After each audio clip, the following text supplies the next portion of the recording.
बुलढाणा जिल्ह्यामध्ये मध्यरात्री झालेल्या मुसळधार पावसामुळे पिकांचं मोठं नुकसान झालंय। मोताळा आणि मलकापूर तालुक्यामध्ये वादळी वाऱ्यासह मुसळधार पाऊस झालाय।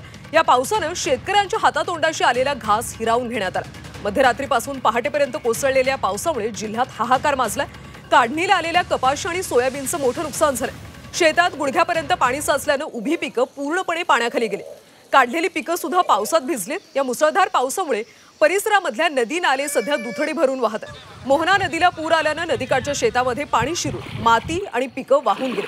शासनानं तातडीने आता नुकसानीचे पंचनामे करून शेतकऱ्यांना त्वरित मदत जाहीर करावी अशी मागणी होती।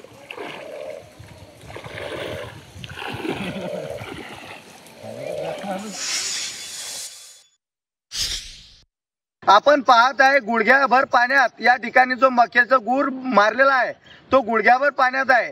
तो मक्याचं 100% नुकसान झालेलं आहे। रब्बीचा हरभरा या ठिकाणी पेरला होता, त्या हरभऱ्याचं देखील संपूर्ण नुकसान झालेलं आहे। तर शासनाने तात्काळ पंचनामा करून हेक्टरी 50,000 रुपये अनुदान आम्हाला द्यावं।